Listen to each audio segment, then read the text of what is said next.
Hey everybody, welcome to another episode of A Piece of Ash. This is my show about basically wargaming, a sit and talk. It's a Q&A type show where you can ask me questions and find out what I've been working on. We usually have kind of a theme or a topic. This week it's going to be about having huge piles of unfinished projects. And then we're also going to take questions, of course, from the chat and the mailbag with my lovely patrons who I'm hanging out with today. I'm going to work on some stuff which actually kind of dovetails into the topic that we're talking about today, which is getting stuff done. Basically, having huge backlogs of projects that you may or may not be able to work on. So I'm going to take 1 second though here and actually turn off my air conditioner because I just realized it is crazy hot out still here in Niagara for some reason, and I left it on. So 1 second, I'll be right back.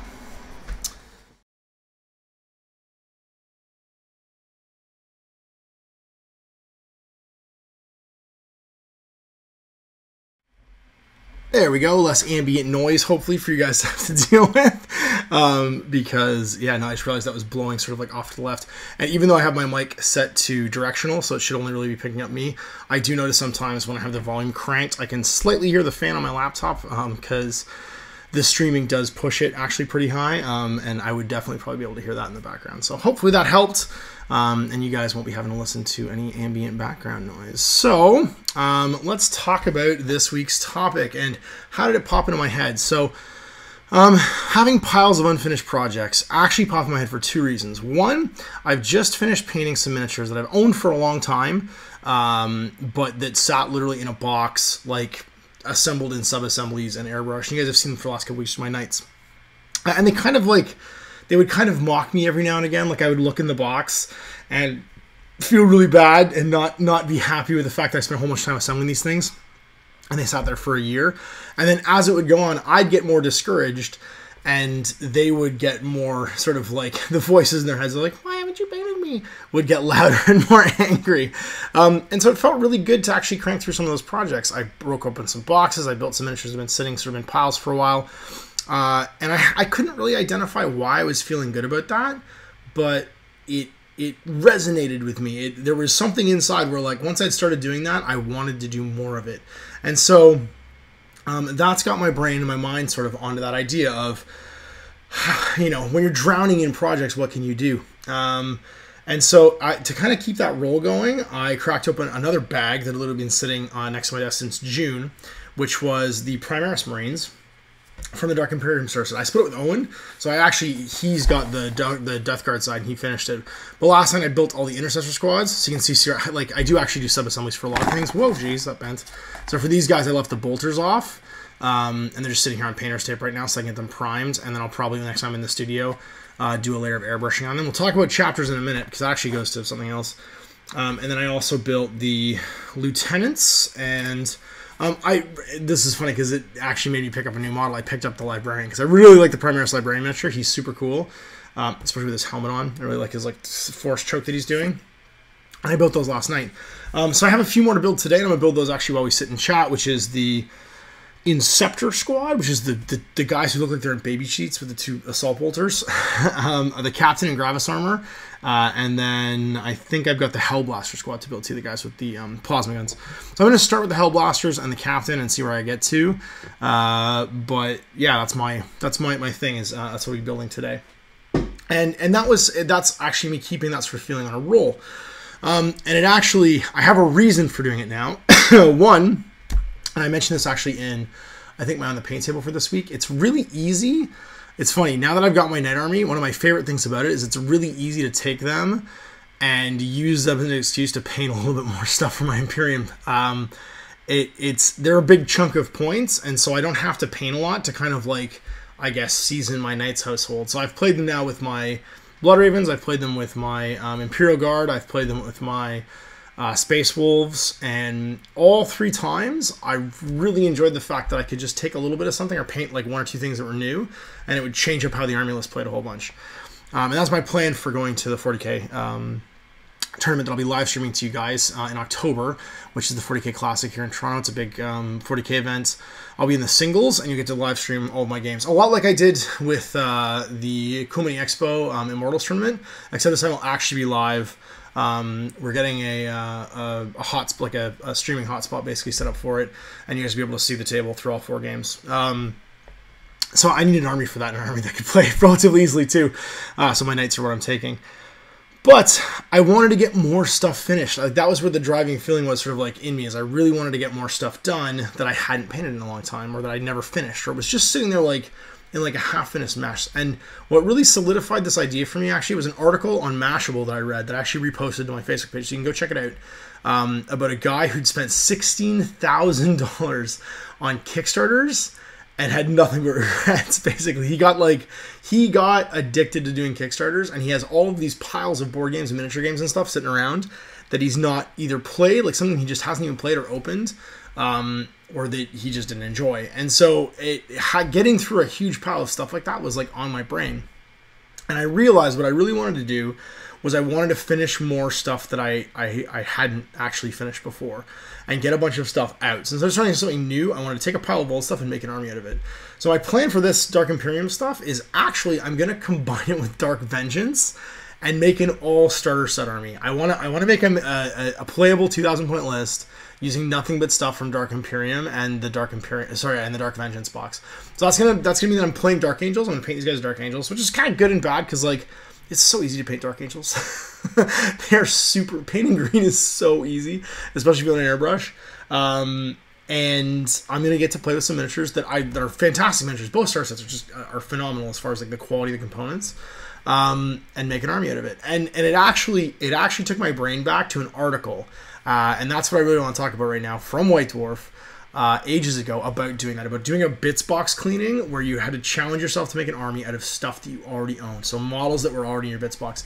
And I remember there was this fantastic, in the article, this guy did an undead army, and he made this fantastic undead army of like ghosts, and they were all ghosts from different places, so it was like goblin ghosts and human ghosts and Skaven ghosts, but he themed it all to be an undead army, and they were all dead, and he used zombie parts and just whatever was in his bits box, and made this incredible, almost John Blanchian, because the pieces were so esoteric, fantasy army, and it was gorgeous. So I highly recommend this. I'm going to do some, I will use my bits and stuff to do some conversions and change some stuff up, but for the most part, what I want to do is I want that satisfaction of getting something done and being able to play a game with it that was just kind of, it wasn't even a whole project on its own. Like, to play a game with just the Dark Vengeance box or just the Dark Imperium box, I can't really do it, but when I combine the two together, I have like a playable army. And so I could actually, I mean, if I still had the Death Guard side too, I could add in the Hellbrute and the other guys from that box set to the Nurgle stuff and make a Chaos army as well. So it's kind of cool because it gives you this great sense of completing stuff. And so that's kind of what I want to talk about is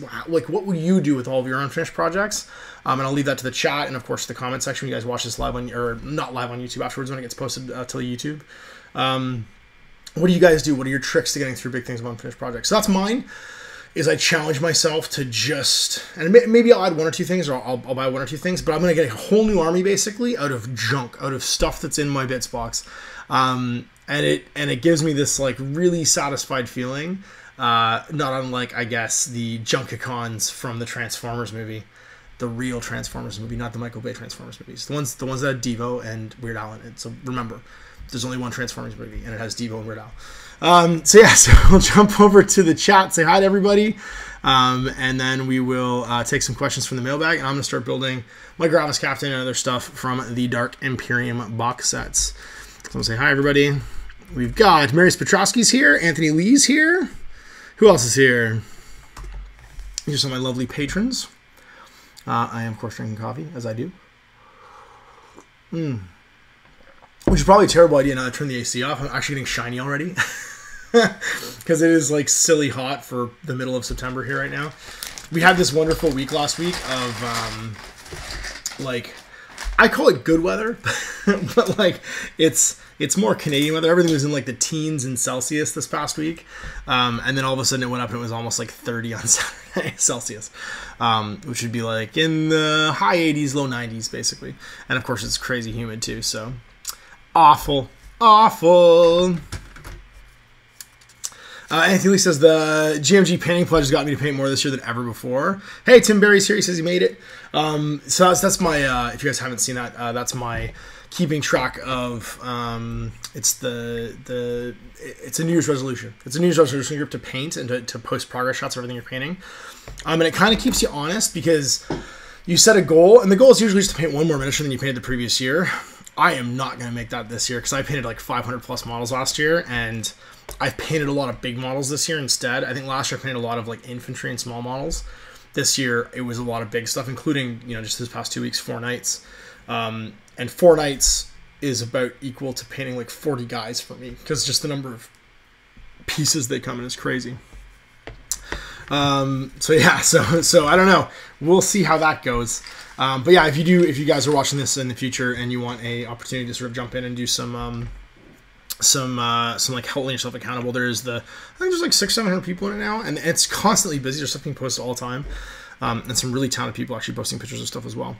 So lots in there. That's a good way of doing it. And I've personally probably got, I think I just broke 200 for the year, which is about, I'm only going to get to probably 300 this year, which is fine. Like if I get to 365, I'm happy because that's a model a day, you know, like painting a model a day that's more than enough. Plus I painted a bunch of terrain as well. It is really hard to stick to one thing. Anthony's been painting Bushido stuff actually and posting it in the High Resolutions group, and it looks fantastic. He just painted a whole bunch of ninjas and posted them up, and they look really, really good. Really, really good, dude. Better than my ninjas because they got more colors than mine do. Oh, geez, what's on here? It's funny because I started clipping out one of the wrong guys last night, so I have like a random like pile of legs here, and I think it's for a Hellblaster. So I think I'm actually going to start with the Hellblaster squad. Yeah, it is for the Hellblaster because there's his arms. That's his torso and his legs and not his arms. So let's clip his arms out and get going on that. I will say for one-piece models, this Dark Imperium box is fantastic. They did a great job of making the one-piece models interesting, and you can't really repose them just because of the way they're cut, but all the poses are cool. Like I'm not unhappy with this new technology that's allowing for Star Set models to look almost as cool or cooler than the ones that you buy in the boxes, which is pretty rad. So let's jump over to the mailbag real fast and take some questions in there because we got lots of questions from last time. And that'll get us going. So I can start working on these and look down. I've got a question I'm actually talking about as opposed to keeping up with the chat. And let's go to the first one. From Dusk Till Dawnstone asks. Should have been from Xandri Dusk Till Dawnstone, and then it would have been like a GW paint color joke. Do you have any experience judging painting competitions as either a standalone event or as part of a tournament? Do you have any advice on how to handle scoring? I have actually done some judging in several different areas, including helping out at Golden Demons before. And so there's a lot to judging a painting contest because it's subjective. And one of the things you have to sort of think about is what kind of painting contest is it? Is it a painting contest for a specific type of model? So for instance, is it themed to, let's say, Games Workshop or the IPs of Privateer Press or whatever, because that's very important. Is if it's tied to a narrative, that actually gives you a scoring category. If it's not, though, how do you handle that? Because you still need to score things like theme or the storytelling of certain categories, especially like dioramas need to tell a story. So how does it evoke and tell a story? And that's kind of an important thing I think to think about is when you're creating your sort of scoring sheets for painting, how does the way story is conveyed in the painting or the model itself a part of your sort of like rubric. Then there's like the technical parts, and it's funny because that's really hard to score too because styles are very different. There's so many styles in miniature painting right now, from the hyper clean airbrush styles through like the sketching styles where there can be a lot of cross hatching and stuff with very thin layers, but when you look up close at it, it's messy, but when you pull it back, it's this wonderful impressionist look. So what you want when you're doing painting scoring especially is you don't want to favor a particular style, and that's something that needs to be really clearly communicated to the judges. unless there's categories about style, because you could actually have category like a whole airbrushing category, or a sketching category even, or even types of paints, acrylics and oils can be in separate categories too. So when you're creating, again, your rubric, how do you make sure the judges are sort of like taught what the technical parts of it are? There can be composition, because composition, especially in dioramas, is a huge thing. But even in single miniatures now, composition's a big deal. There's some wonderful websites actually out there. If you go check out my friend Craig, James Craig, his website Lost in the Warp has a whole bunch of stuff, because he's been a competition painter. Well, that's actually how I met him. I met him in a Golden Demon probably, oh my god, it's close to 20 years ago now. It's probably like 99 or 2000. One of his first things he ever won, I think it was either open category or Forge World, was this wonderful diorama of the Grot Bomb from Forge World. And I think this is yours. I think this is yours, James. I'm correct me if I'm wrong.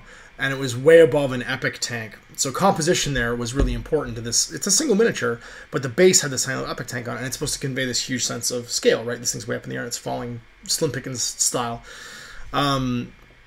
And so James is, I think you're an art teacher in real life, right? So this has been a sort of quest of yours to, I guess, examine and dissect the art of miniature painting. And he's got some fantastic stuff on his website, especially about composition. I think it was maybe even been a guest article on Lost in the Warp, and you can Google it, James Craig Lost in the Warp, and see his stuff. But that's a big part of miniature painting, is how have you composed the pose, what's on the base, all that stuff.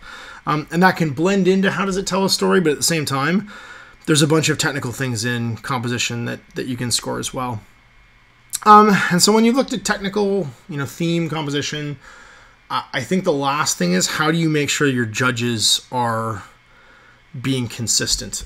And so not just you judging, but all of the judges, you need to have a big powwow at the beginning of all of it and make sure that you're all judging the same way, because you can have differing opinions, right? So like, for instance, you can disagree on an aspect with another judge, because that's how you get layered score, right? So if you have a whole bunch of people judging something, people favor certain aspects, or even just have different opinions about the same aspect, but they still need to apply the rubric the same way.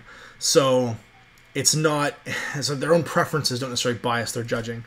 And that's where you have to have a really good coaching conversation with the judges, or if there's not going to be one, encourage the judges to get together and discuss the rubric, so that they all have an in-depth understanding of each category, and they're just scoring consistently. Not they're scoring the same, because the same does not mean consistent, and consistent does not mean the same, but rather how are they applying the criteria that everyone's agreed to, basically, to make the scoring as consistent as possible using those criteria. And then very often, when you're doing a painting competition, it's not a bad idea to actually publish the rubric, just so that people understand how it's going to be judged, and that certain things aren't going to be favored, right? If there's a very popular style, I mean, there used to be a joke in the early 2000s, if you didn't have non-metal metal in your miniature, you weren't going to win a Golden Demon. That wasn't true. But that being said, it was one of the things that people could do in Golden Demon at that time to show an incredible technical proficiency, right? Because it was different, and it required a lot of thought to do properly. So it tended to get scored high simply because there was some science behind it. And if you applied that science well, you had great looking non-metal metal. And if you didn't, it didn't look so good. It looked like it was painted like stones usually. And so yeah, so that's my advice for painting contests. Above all, communication is key, not just with the people attending the contest, but of course with the judges and everybody themselves, because people can get really passionate about what they create. And I have been witness to and been embroiled in arguments and decision bashing and a lot of stuff where there's been some really heated moments. And so the more judges you have, you want to have at least 3. I would recommend maybe 5, because then it's a lot harder to be biased, I think, when you have a bigger sample group of stuff, and when you're averaging all your scores, people tend to be more receptive if there's a larger judging pool, because there isn't any, because a lot of people know each other in this community too. There's less of a feeling that there could be some impropriety or some preferential treatment or whatever when scoring happens. So that's my advice in painting contests, having done them, having been part of professional ones before, is look to those things, I think. Zach Slater says, I challenge you to Guild Ball. It's on, buddy. Zach was my ninja at Gen Con and brought me blacksmiths. Anytime, dude, you just let me know. Drop me an email. Dressed as Superman says, No, we've done that one. Actually, that was a previous one.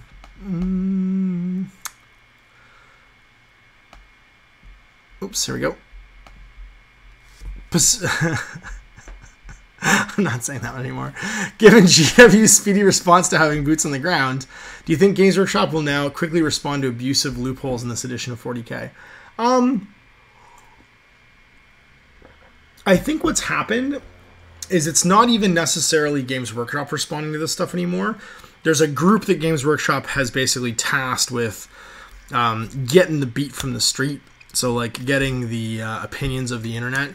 And they call themselves the Mournival. It's a Horus Heresy joke if you don't know. Which is maybe not in the best of taste because, of course, the Mournival, half of them become evil and shatter. But it was Horus's little group of what they called the Mournival were his advisors. They were the senior members, not necessarily of the Legion, because they didn't necessarily all hold really high rank. Some were there's even just been sergeants in the Mournival, but they were to get differing opinions basically. And there was always a guy called a Naismith, whose job was just to disagree with everything that everyone said and to provide a counter, or to help people to look at things from a different way, to just give a differing opinion. And so those guys are right now, I think, responsible for some of the speedy response stuff because a lot of them are involved in running tournaments. Their TOs or organizers are involved in the administration of large-scale tournaments. And they tend to be able to give observations really quickly to Games Workshop. And because they're part of this sort of like community outreach program, that lets them, I guess, respond more quickly because it's very easy to not see an issue if you're not attending all these events. Like Games Workshop is going to be at every event and know the results of every single one. So getting feedback, but getting very specific feedback from a specific group of people that's not overwhelming. It's just about tiny key things, right? So it's not every single rule of the game is being given feedback all the time, but more of an overview of, based on results and our observations, here's something that we might want to change. You're going to see that stuff sort of speed up and become quicker. Now, the other thing that tend to drive changes to the rules in any business, you can see especially with Privateer Press, is how much things sell. Privateer Press has always done things like release theme lists, and even just like their tiers. They had a thing called Active Duty, where they gave bonuses to models and miniatures that maybe weren't the highest played in the game, and therefore didn't translate into tons of sales. And I think that's the other thing that you might see going forward, drive some action basically by any company, but by GW as well, probably into improving or giving things little boosts or bumps or whatever. And I think that's important because, of course, they're the ones that are going to know best what is and isn't selling, and especially when big cool models that could be in the game aren't being necessarily used in the game as much, you want to encourage that. And so Boots on the Ground is great because it doesn't actually change how good those models are. I think it's a very wise methodology. It doesn't change how great they are at killing stuff. It does change, can they just automatically win you the game or not? So instead of changing the stats for the model, what they did was they changed how the model interacts with scenarios and gameplay and stuff. And so I think that's a very cute change because you haven't devalued anybody's purchase, right? Storm Ravens are still great at killing stuff, and they still have tons of guns for their points, but they don't have the ability to just sit on top of objectives now and win you the game because they don't hold the ground. Logically, it doesn't make sense to have flyers be the best thing at holding objectives because they don't hold objectives; they fly away. And so I'm pretty happy that response was made in not just quickly, but also in like a creative way that people still feel good about what they bought. But if someone wants to spam it, it's not going to win you the game on its own. So the guy who owns like 2 Storm Ravens and just loves them and uses them to blow stuff up, didn't affect him at all because he probably still has a whole bunch of other stuff in his Space Marine army that goes and takes objectives. Whereas the guy that bought 9 of them in Gilliman, or more likely borrowed 7 and a Gilliman, is not able to just like ruin somebody's day basically by taking a whole bunch of stuff that isn't just good, it's like overly good for what you're trying to accomplish in the game. What's next? No name. Nope. I've answered a bunch of these before.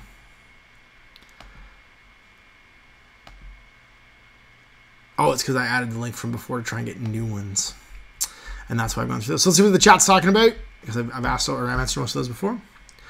And who's here now? I missed some people. Oh, Sam Salender's here. And it's the Patron squad. He says, what the flip of sign is my girlfriend. That's funny. Malev's here.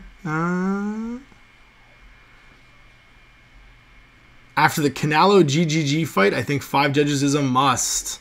We must be talking about some kind of painting drama. That's too bad. Yeah, so Mail was just commenting on my comment before about having multiple judges in a painting contest, and how it's typically a better idea to have more rather than less, because you're not going to get, there won't be any well, not won't be any. There can always be drama. You can never count out drama, but there's going to be less likely to have a any type of like idea of impropriety or voting collusion or anything like that when you got more people, because more people just means more possibility, or more spread out decision making, basically, and that's always good in any kind of contest judging.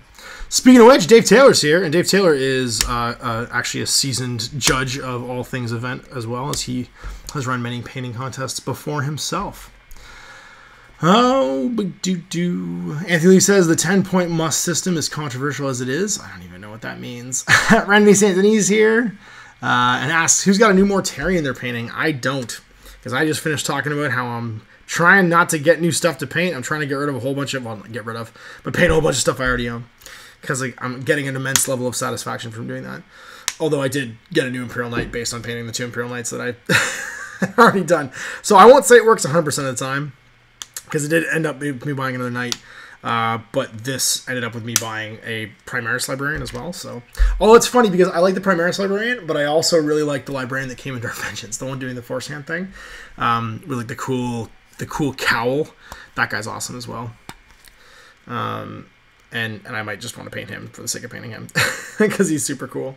Although a lot of people used to chop that guy in half and stick him on a bike, because he was part of the cool Ravenwing Does It Best dudes on bikes army. Ben Grandpapa Nurgles here. Hey Ash, I just got completely messed up by a model experimenting with ghost tints. Any advice for stripping it? So if you've used ghost tints, you have a very thin layer of color on that model. My recommendation would probably be to use something like Simple Green and just try and take it back to primer. Don't try and get all the paint off it. Just try and get it back down to primer and Simple Green. I use the purple stuff now, the industrial grade stuff. You can get it Canadian Tire in like a gallon jug. It'll usually take it down to primer within like a day, and then just toothbrush it off and maybe give it a second primer coat, just to like, if there is any little bits of paint or whatever, just cover it up again, then start from scratch. But yeah, ghost tints, if you haven't used them before, I remember the first time Chris and we were going to use ghost tints, and he was happy with parts of it and unhappy with the rest of it. For you guys who don't know, ghost tints are a way of basically putting almost like a layer of stained glass over an existing paint job, and so you can use them to, they're used very often for like energy lighting. So like what you do is you put like a spritz of like white wherever you want like the glow effect to come off of stuff, and you would ghost tint it afterwards. But they're very soluble too, so you have to be very careful. You have to typically like seal them afterwards and stuff like that, because they can run. So yeah, you can definitely take them off with some Simple Green, and then I would just start from scratch, because you should be happy after that. Malev says, we're talking about boxing. Oh, boxing. The fight had 3 judges and 1 judge was watching football or something like that, because they scored it absurdly. Yeah, that sounds stupid, and especially boxing, because when you're judging one of the most heavily bet on things in the world, I don't think you'd want to be the guy who has to explain why he scored something the way he did. Yeah, he's talking about a fight. I didn't realize you're talking about a fight. I thought you were talking about some painting controversy. Hey, Philip J. Mead's here. Who else is here? Oh, Ben says, how do you use ghost tints? Well, so ghost tints are one of those things that less is better than more. And also because they run, what you might want to do is do thin layer. So I'm going to go back to the beginning now, because you've asked me a question. I'm like answering it in 2 parts, talking about other stuff in the middle. So let's go back to the beginning and talk about ghost tints. So like I said, the idea of ghost tint is like laying a layer of stained glass down over existing colors. So usually it's used over top of a lighter tone of airbrushing. So usually using white or gray, or even like a very light version of the color you want to tint with. So like you could use like a very pale mauve, like almost a gray mauve, and then put like a glaze of a purple ghost tint over top of it. You want to use it. I usually use it with a relatively high pressure, so in like the 40 psi range. And very gently, so I use tiny amounts of ghost tint. I haven't actually used it in a long time, mostly because it takes too long for me. I like to get my airbrushing done fast. I don't like to spend a lot of time airbrushing because I don't have much time in the studio to do it all. And then what I usually do with ghost tints actually is I seal them between layers even, because even just the water in your ghost tints or in your airbrush can activate what's underneath and make it run. So what I would usually do is I would take my ghost tints, I would do whatever my underlaying color was for like a glow or whatever. I would do the first layer of ghost tints. I would let it dry for like 10 or 15 minutes. I'd actually seal it with Tesser's dull coat. And then let that dry for 10 or 15 minutes and then ghost tint it again. And that way I'm sure that the layer below is sealed. And then that means that like you're not risking basically it reactivating and bleeding anywhere further. And if you do it that way too, you can actually put multiple colors of ghost tint to get like a shimmer, to get like a, you've laid two pieces of glass over top of each other and gotten a different color. But it requires some playing with. So my advice for ghost tints actually is if you really want to practice with them, grab yourself, it's funny, here's something you could do to use old model pieces. Get a sprue of just like random junk parts, just airbrush it all black, or sorry, spray brush it all black. Give it like some little zaps of like white or something like that, and then practice with your ghost tints till you see where you're happy. So if you have like a sprue of like old weapons, or even just the sprue itself, like it could just even be the edge of the sprues where you just want to practice getting the fades and stuff down, do that, and then try that like sealing in between trick and stuff like that, just till you're comfortable. Because the problem with ghost tints is like there's really no going back. So once you've used one, you can't really go back and change it, and if you use too much, you won't be happy with it either. So getting comfortable with them might be a good idea before you actually start applying them to a model, especially because they tend to be used as a finishing thing, right? They're like for like making glowing eyes or glowing guns or whatever. You don't have to paint the whole model again, and you can't really undo it once it's done. So yeah, practice, and that should help you to feel at least generally comfortable with them. And then less is more. Take your time, do little bits of ghost tints, suppose lots of ghost tints, and if you can, you've got the time, seal it in between, because that way you won't have to have it run all the way. Phil Jamie says also probably a YouTube lesson on how to use ghost tints. I'm sure there are tons of those out there. But yes, ghost tints are worth practicing with before you apply them, because as they're a finishing layer, you don't want to go back and paint a whole model again because you messed it up if you're not super sure on how to use them. Because the only thing I can think of more awful than ruining something with your own airbrushing after you spend a bunch of hours painting it is ruining something with your dull coat, with your sealer, with a bad can of Tesser's dull coat. I remember the first time that happened to me. Oh my god, I was, geez, how old was I? I was probably 14 or 15. And I just spent like 5 or 6 hours painting a Space Marine Dreadnought, and I was so happy with it. I'd like painted the banner. I painted after it, like I hand painted, like freehanded the banner. I was super excited about the whole thing, and then my can of Tesser's dull coat, which had been sitting just like in a drawer probably, because I was away at school and I'd come back. It Krispy Kremed the whole thing, and I did not know what to do. And this is pre-like internet. This is pre-YouTube. Like there's no me getting answers at like 11:30 at night when I've done this after spending like hours and hours painting it, and I'm so happy with it. And I was just so pissed. I just started over again. Phil says, where is it? Hey Ash, and your latest Vision Wonders with double-sided mats. You mentioned Star Wars Legion. What are your thoughts on Legion, especially considering Rune Wars? So yeah. Wait, sorry. Oh, sorry, tiny people. Phil made a spelling mistake in the chat. He's like, something tiny, wait, tint. And he asked about where Cash's potty is. It's still there. It's just over in the corner now. But you can see I've cropped the frame a little bit, so you guys are just seeing me. And you don't have to enjoy all of the kid junk in the background. Because there's plenty of kid junk in the background. So, Maylove's asking about Legion. I'm pretty jazzed about Legion, actually. For a couple of reasons. One, I think of all the things that Fantasy Flight's done, they understand Star Wars the best. They understand what people like about Star Wars. They understand, and I think love the intellectual property, and knowing some of the people that work there. This is absolutely true. I know at least one of them had an inflatable stormtrooper at his last birthday party. Because I saw pictures of it on his Facebook page. And so I gotta say, like, you're talking about people that have a genuine love and appreciation for what they're working with. And that, I think, always translates well into a miniature game. Both Armada and X-Wing, if you say nothing else about them, they truly understood the universe of Star Wars. They were dingy, gritty spaceships, right? Nothing was clean and bright. They picked iconic stuff, you know what I mean? Like, they picked truly iconic ships and stuff. They did a great job of making the games feel like space battles. You know, like, you definitely got the sense that they understood what they were going for. And so I'm excited about Legion for a couple of reasons. One, because if nothing else, we're going to have great 28 mil, true to like the original series miniatures in plastic that can be cut up and converted, regardless of if they're one pose or multiple pose. If it's in plastic, I don't even care what kind of plastic, I can play with it and cut up and make stuff. Stuff from the iconic Star Wars movies. So, not necessarily the crazy stuff from the new movies, right? Like, it's going to be the stuff that when I was a kid, I had recorded off of City TV on VHS tape and watched 7 million times, to the point where, here's the crazy thing, I can even remember the commercials that we recorded with those movies. So, like, I remember I remember a KitchenAid commercial with, like, glass cookware that, like, to this day, I can still remember, like, the song that was in it. I don't think I could sing the song that was in it because it was mostly music. But I can remember, like, the big City TV logo, which was just, like, carved out of rock.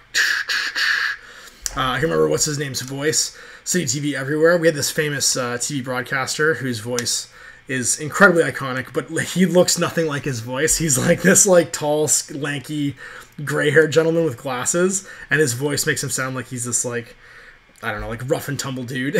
Like, he's wearing biker jackets to work. Yeah, so like, I'm very, very confident in the people that are making it and their love of the IP and how it's going to translate into the models.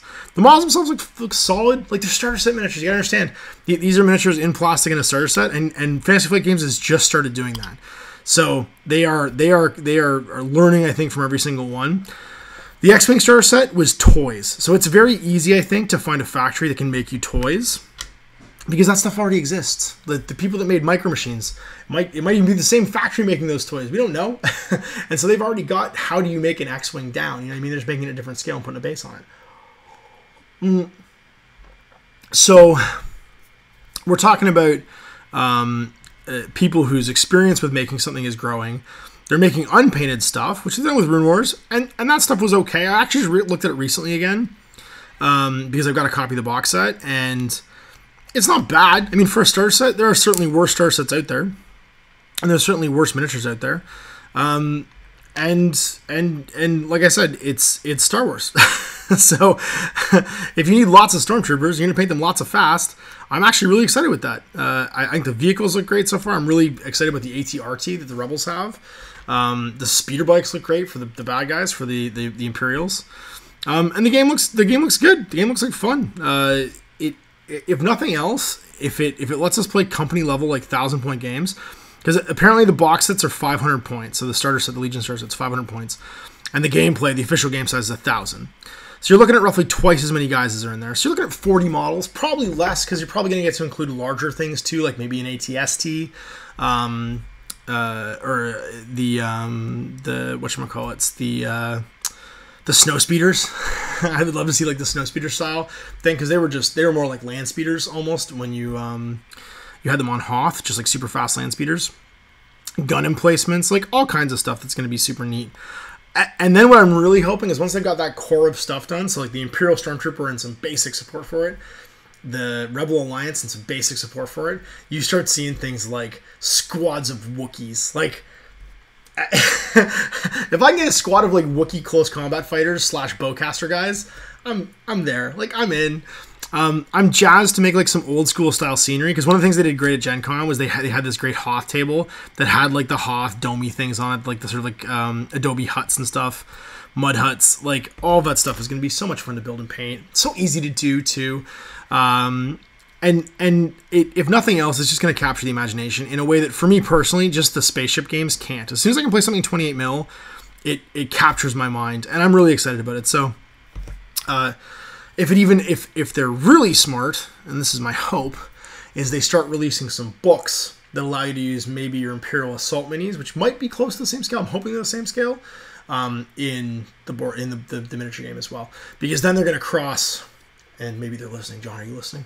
But then they can cross their product lines a little bit, and you've got it's just like with Silver Tower for Age of Sigmar. You have a reason to buy a box set and play with it in both games, because I think that'll give you some more sort of like added value to the products you already own. Because I'm sure lots of people already own Imperial Assault and are using it as a reason to do X or Y. So I don't know. I'm super excited about it. Looks like it's going to be pretty cool. What are you guys talking about? I asked about Legion, and he had a lot of reservations because he's already bought... Ooh, sorry. Here we go. We're talking about... Going back up to mail up here. I think it's going to be a great game. My thoughts come from one of my clients. I've painted up all his Imperial Assault and Armada stuff for him. I asked about Legion. He had a lot of reservations because he's already bought Star Wars from Fantasy Flight in 3 different games. I think it'll sell really well, but I ponder about who the core people will be. I don't really know who the core people will be. I mean, I'm clearly of the right age for it, right? Because I'm a fan of the original series. It's targeting that age bracket, right? It's targeting the original movie. And it's not trying to be sort of like hip to the new stuff. So it's not trying to be like any of the cartoons or any of the newer movies and stuff like that. It's not Rogue One. Although I'm sure they have the ability to do all that. They're clearly going for like the original audience in the beginning.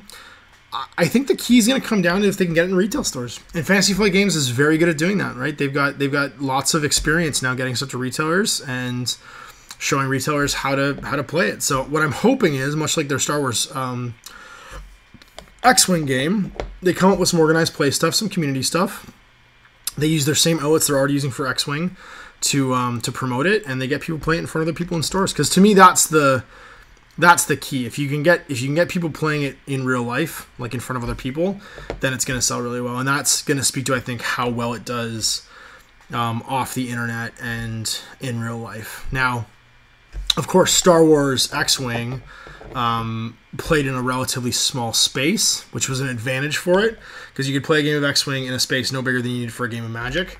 And I think that's a good design mandate. I don't know how much space you need for Legion, but I'm sure you can do the demo on a 3x3, because it looks like the 20 models, it should be about the right amount of stuff to do a demo game in a space that size. So as long as they can keep to that footprint, I think they'll get people, the same people maybe that were playing X-Wing that became miniature hobbyists, right? The people that started off playing CCGs and played something easy. It may be a gateway for them to get into the miniature games. So we'll find out. It definitely has a strong intellectual property going for it, and some people that have some serious chops using intellectual properties at this point. So we'll see how it goes. I mean, I have a lot of faith in those people, and I know they love that stuff. So I'm excited to see how it works, and I'm excited to give it a try. What else is going on? Oh, it's been confirmed that Imperial Armor and Legion are a different scale. Oh well, that's too bad. I can see some reasons for doing that. I mean, there is we do want you to buy new models reason for doing that, but if there hadn't maybe been stormtroopers and stuff in Imperial Armor, you know, that you could play the base core game with, maybe they're worried too many people already own Imperial Assault, Imperial Assault, and that would detract from the sales of the base Star Wars game. But it can be nice to have overlap in your product lines, right? Because you can give people a reason to buy one and then do the other. Who knows? I think it's 6x3, but yeah, imagining a World Tournament Legions would be bananas with space and tables. Yeah. Yeah, no, I'm pretty sure it's the same scale as Rune Wars, so 6x3, but that means that if you're playing 500, you probably play it at 3x3. Because I think Armada, even at certain game sizes, you still play at 3x3, and then you move up to 6x3. Although I haven't played Armada in a while, actually, probably in a year and a half.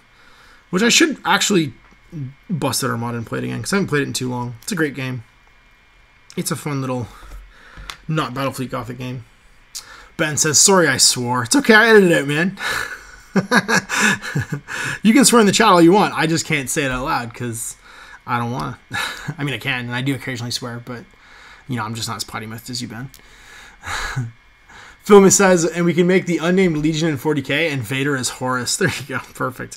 I think there's actually a meme piece, isn't there, of that? There's a picture of what's his name, Vader in like Terminator armor or whatever, with a bunch of like Space Marines painted up or sort of like changed up slightly to look like Stormtroopers. They have like kind of Stormtrooper-y helmets. I remember that being some kind of like internet thing. The internet eventually mashes everything together. Most famously, the Hello Kitty 40k, where they took the second edition 40k cover and stuck like Hello Kitty heads and frog heads on everything, I'm pretty sure. Because why not? Although that might not be famous anymore, and that might just be me showing how long I've been on the internet and seeing pictures on the internet, because that was a very early 40k meme. And then someone actually turned that meme into a real life army too, I'm pretty sure. Somebody actually made the Hello Kitty thing. Because you know, everything's got to get ruined.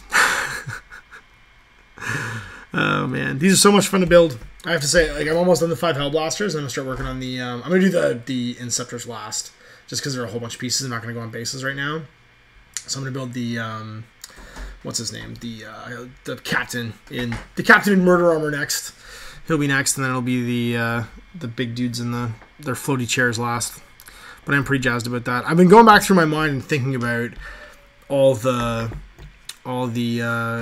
Great Star Set models of the past, and I think the Dark Vengeance one might be the one that I regret the most not painting, because it had some of the nicest miniatures.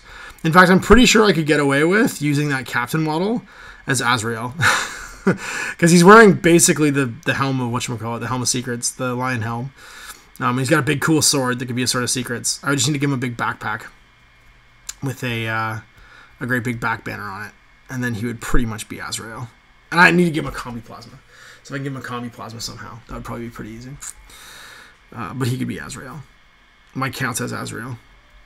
Although, using Azrael would just be obnoxious because he's too good. So yeah, so what are you guys in the chat working on? What's everybody painting right now? Because obviously, didn't someone change Ultramarine to Smurf heads, or was that only mini? No, that was actually just there was a dude who did an all Smurf army of Space Marines. So he took Smurf toys, I think, from like McDonald's or something like that. And yeah, and they said, and there's mushroom huts as drop pods. Yeah, like there was some. I think they gave him bolters. They're all like carrying like plastic bolters. He obeyed enough of like the general tournament organizer rules that he was able to play it in tournaments. But like, yeah, it was basically just trolling Smurfs. The whole thing was Smurfs and played as Ultramarines. There was a Dreadnought with like a giant Smurf head on it. He just found as many Smurf toys as he could basically, and used their parts to make an Ultramarine army. And that was also one of those trolly internet things where people decide that they want to make something not because it's necessarily good or it fits the theme, but because they themselves are amused by it. There's been a lot of armies like that in the past, actually. And it's actually something that has gotten a bit frowned upon in other games. There was a pony army that I saw for Kings of War, and people were just straight up mad.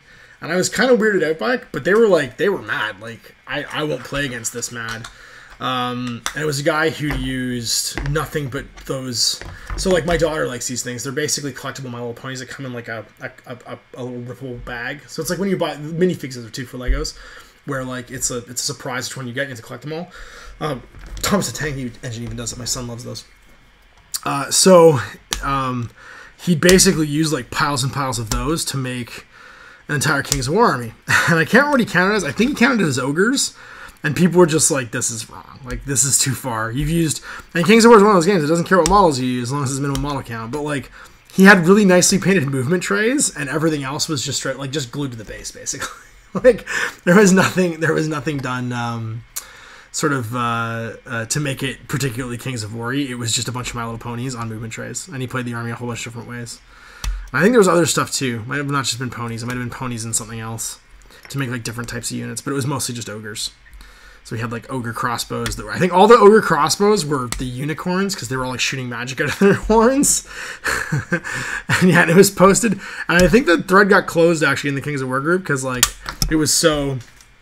People got so bent about it.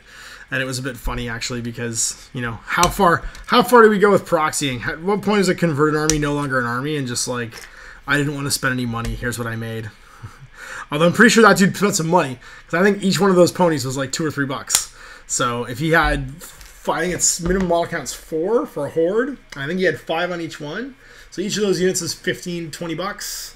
And he had like 5 or 6 units. It's at least $100 for the, you know, My Little Pony stuff there to troll people. Like, he spent a couple bucks doing it. He wasn't just doing it because it was cheap and easy. Although he might have just also robbed his children. Who knows? Or robbed his friends' children to get that many My Little Ponies. I cannot speak for that man's, you know, want to steal things. Maylev says, I painted up a Knight Heraldor yesterday, and I'm painting a Tyrant today.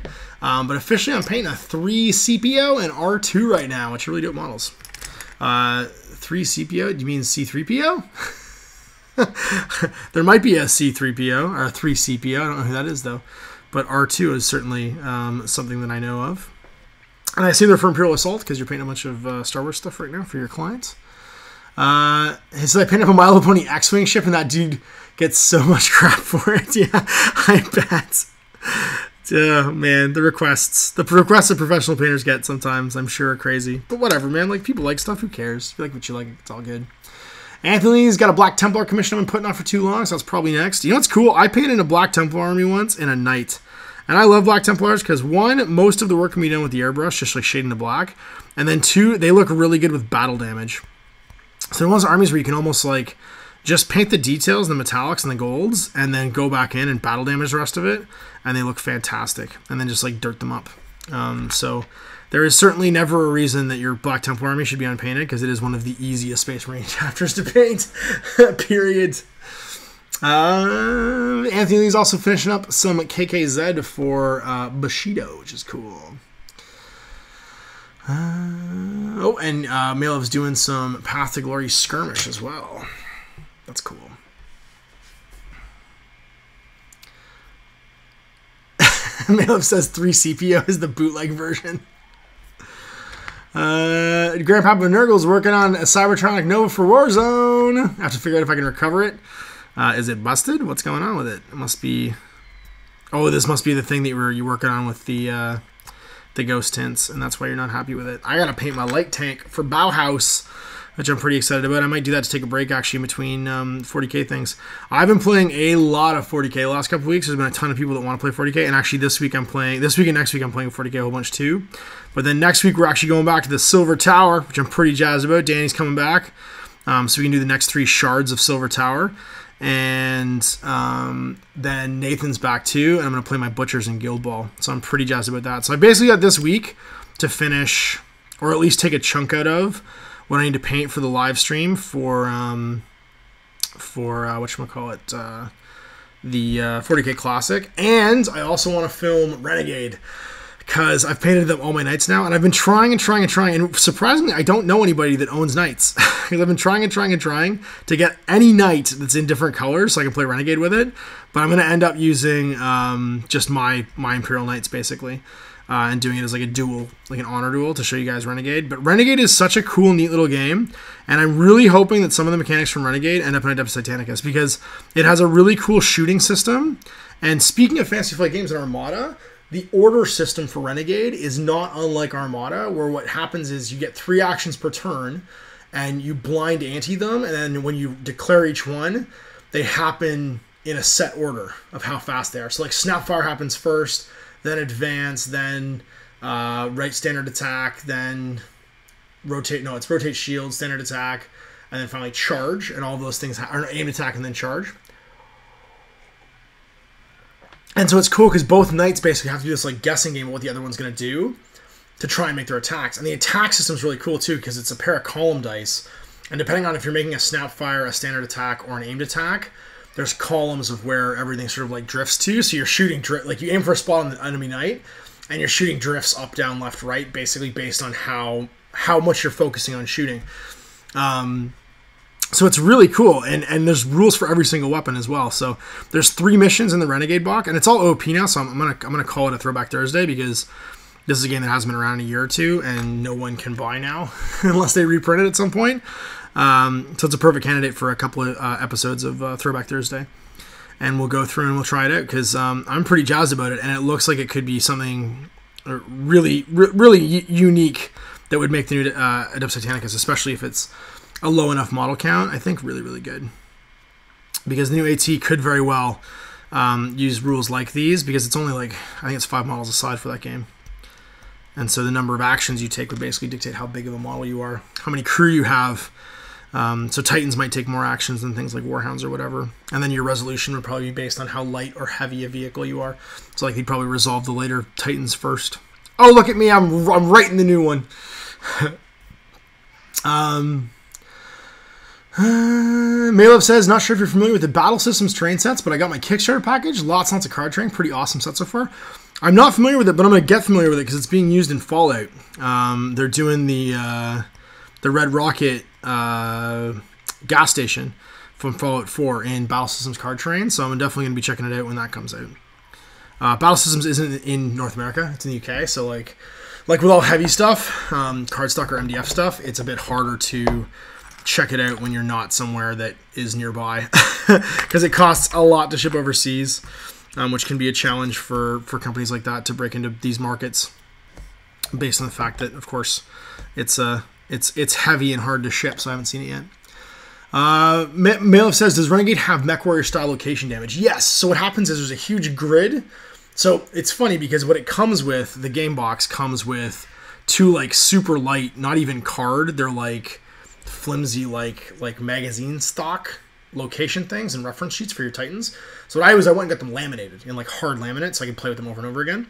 And your whole Titan is gridded. And there's grid coordinates, and what you do is you pick a grid to attack, and each grid has a number of hitboxes, and then also if it has a system attached to it, like letters, and you do damage every time you hit that spot. And as soon as it's filled in, it's crippled, and it can have effects if there's like systems in it. But then the trick is, as soon as 6 locations are crippled, the Titan's destroyed. So you're trying to cripple as many spots as possible. So you don't want to aim at the same spot over and over again. Or you might if it's like a really vital spot and you're just standard attacking, because it's probably going to drift anyway, and you're going to end up drifting on and off of it. So you're not worried about you're trying to get the systems around that one system basically when you're shooting. And yeah, no, and it has like a really detailed damage system and activation system. So I'm pretty excited for it because it looks really neat, and it's another way to play with like my big cool robots that I've been playing with the last couple days. But I'm actually super jazzed to play with. Also on Friday, Dan Batty from Max Aggression Hobbies is coming to play me. We haven't played in a long time. And he's bringing 3 Forge World Knights to fight my 4 Imperial Knights. We're doing a full 2,000 point 40k game that's just 2 Knight Households fighting. And his army is the Porphyron, which is like the Super Knight, and 2 Atropos Knights, which are like the anti-tank knights. So he's literally just like decked out to kill other super heavies. And I'll be fighting him with my... I don't want to call them the job squad, but I'll be fighting them with my my regular plastic knights, and we'll see how it goes. But he's pretty jazzed about it. I'm pretty jazzed about it too, because it's just a fun.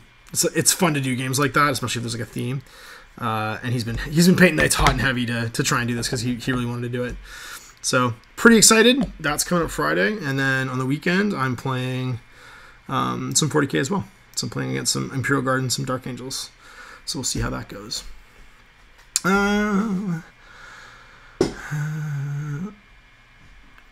Sorry, like shooting Titans in a Space Marine in Epic. Yeah, exactly, like shooting Titans in Space Marine. It's like in the old Epic. Philip Jamie just said we're talking about older editions of Epic 40k, and this definitely takes some stuff from that. It takes stuff from that and even the original Depth Titanicus, which is why I'm hopeful that if this was what Renegade is, they've actually been porting rules from stuff they've been working on elsewhere, because it'd be super cool if that's what's being used basically in the future.